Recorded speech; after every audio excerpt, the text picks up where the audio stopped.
의대에 가기 위해서 공부를 하는 방법에 대해서도 또 궁금해하시는 분들이 많았어요. 네. 어떤 공부를 하셨는지 궁금한데 질문을 통해서 좀 답변을 해주시면서 본인의 케이스를 설명을 해주시면 네네. 좋을 것 같습니다.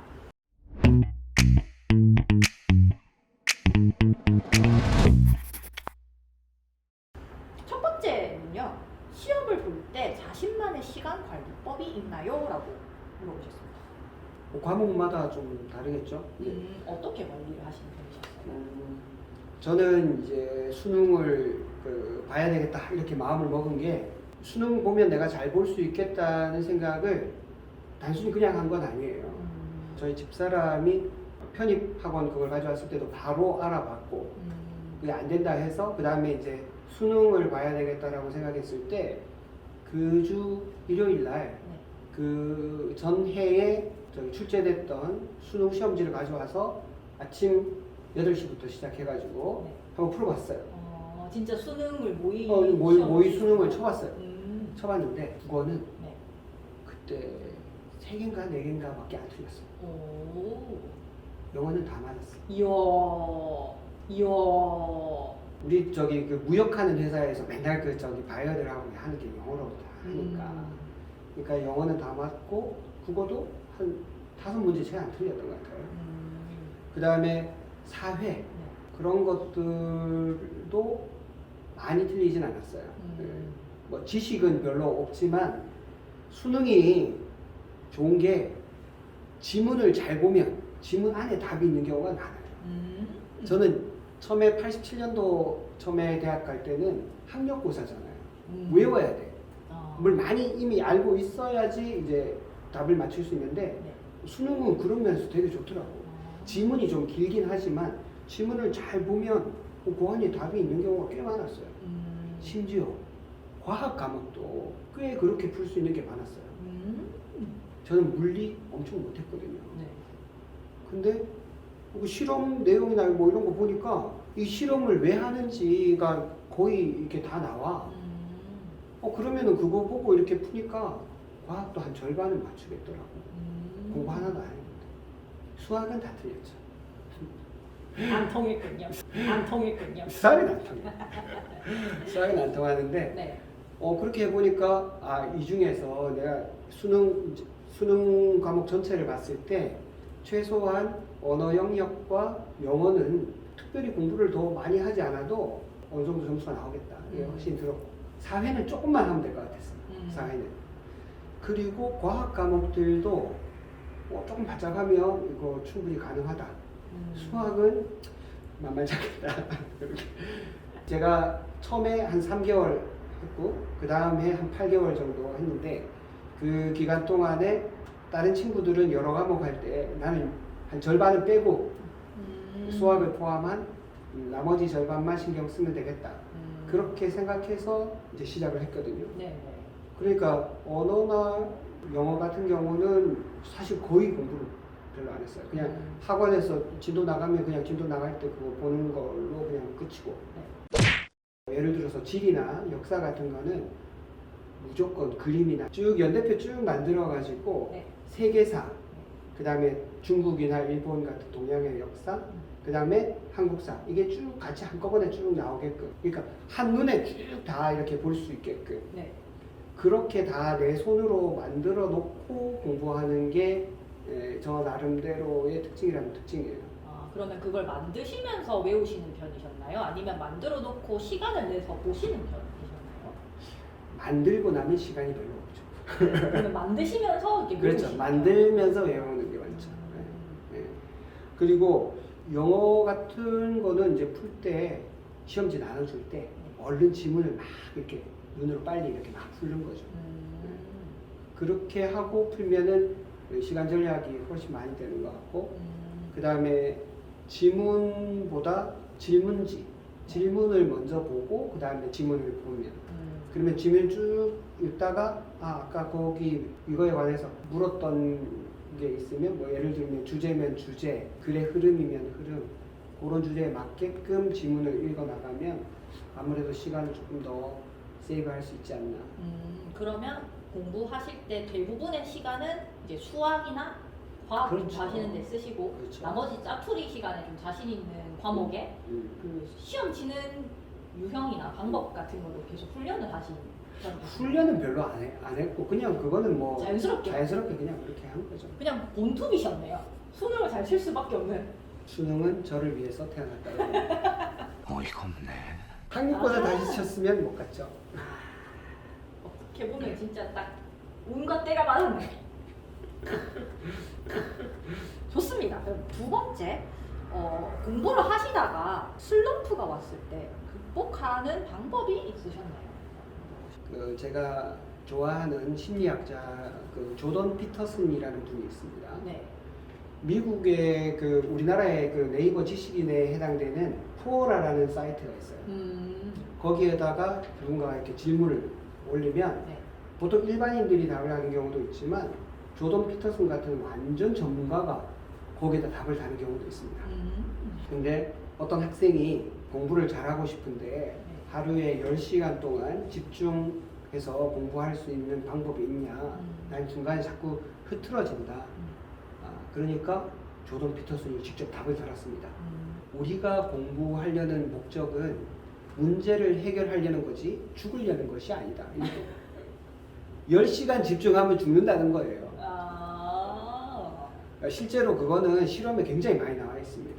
아무리 건강한 성인이라도 하루에 3시간 이상 몰입하는 것은 결코 쉬운 일이 아니다. 굉장히 어렵다. 그러니까 하루에 밀도 있게 자기가 몰입하는 시간을 최대한 얼마나 확보할 수 있는가가 관건이지, 학교에서 이렇게 수동적으로 듣는 방식 있죠. 학원이든 학교에서든 이렇게 듣는 방식, 이거는 사실은 공부하는데 그렇게 도움되는 것 같지 않습니다.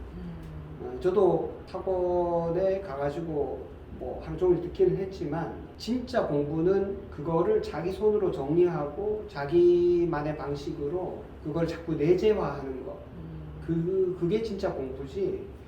그리고 그렇게 한 공부는 잘 날아가지 않지만, 그러니까 들어서 이해한 거는 실제로는 기억이 됐다고 착각하는 경우가 많습니다. 내가 그거에 대해서 들어봤다는 것은 자기가 안다고 착각하는 거지, 실제로 설명을 해봐야 됩니다. 누구한테. 그러니까 자기 입 밖으로 그 내용을 계속 이렇게 내면서 누구한테 가르쳐 봐야, 그래야 자기가 진짜 아는지 모르는지 알아요. 아는 거하고 안다고 착각하는 거하고는 완전히 다르다니까. 그러면 원장님은 이제 공부가 잘 안 될 것 같을 때 그렇게 좀 적극적인 학습 방법을 사용하셨던 편이신 건가요? 그럴 때는 그림으로 그려보거나 네. 제 나름대로 이렇게 정리해보는 시간을 좀 갖는 게 저한테는 좀 도움이 됐습니다. 적극적인 학습 방법 좋은 거 없습니다. 오히려 이렇게 뭔가 아무것도 못할 것 같을 때 적극적으로 학습을 하는 방법. 그러니까 극복하는 데는 약간 마인드라던가 이런 걸 다시 세우는 데도 좀 도움이 될 것 같아요. 그래도 쉽지는 않습니다. 학원에 방학이 일주일간 있었어요. 그래서 그 일주일간 학원을 안 나가도 되니까 네. 하루 종일 도서관에서 공부를 하면 하루에 최소한 14시간은 공부할 수 있겠다. 이 뭔 개소리야! 그러면은 내가 1학기 때 배운 거를 한 바퀴 다 돌릴 수 있겠다. 이렇게 그랬는데 3분의 1도 못했습니다. 왜냐하면 네. 그때 98년도죠. 98년도 박찬호 선수가 그때 미국에 가가지고 LA 다저스에서 난리가 났을 때죠. 네, 점심 먹으러 왔는데 텔레비전에서 박찬호가 나오네. 밥 먹다가 박찬호를 보다가 3시간이 지나갔어. 아유 정말 박찬호 미워요. 정말 미우셔요. 아니 감사합니다. 자, 그러면 방학 때 효율적으로 공부하게 된 게 바뀐 방법이 혹시 있으신가요? 어떻게 하시니까 다시 패턴을 찾을 수 있을까요? 이 몰입을 하는데 가장 좋은 방법은, 저는 자꾸 시각화하는데 시간을 많이 썼어요. 그러니까 그냥 글로 외우는 거는 쉽지 않았습니다. 그래서 마인드맵으로 만들거나 아니면은 한 장의 내용을 다 집어넣겠다라고 마음을 먹고, 예를 들면 이런 거죠. 만약에 한국사다 그러면 제일 문제가 많이 나오는 게 일제강점기 되기 전후 이런 데가 문제가 많이 나오잖아요. 그러면은 1860년대부터 시작해서 1910년대까지는 그 50년 사이에 너무너무 사건이 많습니다. 이런 것들을 이제 구조화하는 거죠. 구조화. 제일 쉬운 방법은 그 제목 밑에다가 작은 제목들을 이렇게 차례가 있잖아요. 네. 그거를 마인드맵 형식으로 그대로 하고 거기에 해당되는 사건들을 이제 계속 집어넣는 겁니다. 역사 같으면은 연대별로 이렇게 쭉 나오는 게 하나 있고 또 하나는 그 사건의 의미별, 그러니까 예를 들어서 그 구한말 그 당시에 외세의 침략에 관한 거, 그 다음에 문화적인 변동에 관한 거, 그리고 사회 경제 체제에 관한 문제, 뭐 이런 식으로 이렇게 테마가 나눠지잖아요. 네. 그거를 연대별로 이렇게 쭉 지나가니까 네. 그거를 쭉 이어서 이런 방식으로 쓰는 거예요. 그러면은 내 머릿속에서 이 한 시대가 이 한 장을 보면 통째로 다 들어옵니다. 통째로. 통째로 볼 수 있는 안목을 기르는데 신경을 쓰는 게 더 좋다. 대체로는 흐름을 못 잡아가지고 틀리는 경우가 많기 때문에 그 한 흐름 안에 뭐 요 사건은 앞뒤에 요런 배경 때문에 생겼다. 쭉 이어지잖아요. 그리고 사회 문화적인 변동이 정치적인 문제들과 또 이렇게 아래 위로 연결이 되고 그러니까 그런 걸 쓰다 보면 시간 가는 줄 모릅니다. 그러니까 따로 시간 관리를 했다기보다는 뭔가 나한테 잘 맞는 공부 방법을 그쵸. 찾아서 그게 몰입을 하니까 그렇죠. 오래 해도 지치지 않았다. 그렇죠.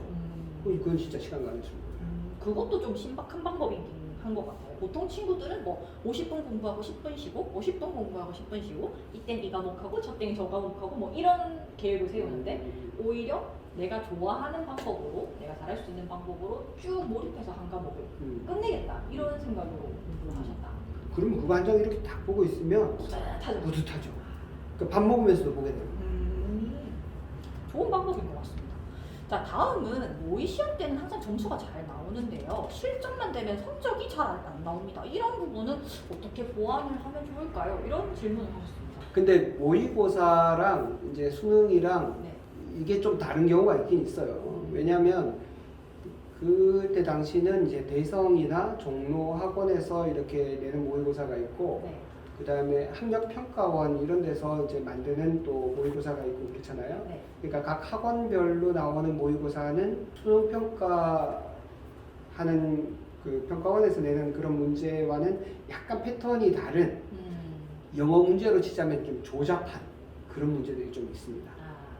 이게 읽으면 무슨 말인지는 대충 알겠는데 야, 이거 진짜 영어를 원어로 쓰는 사람이 쓴 글일까?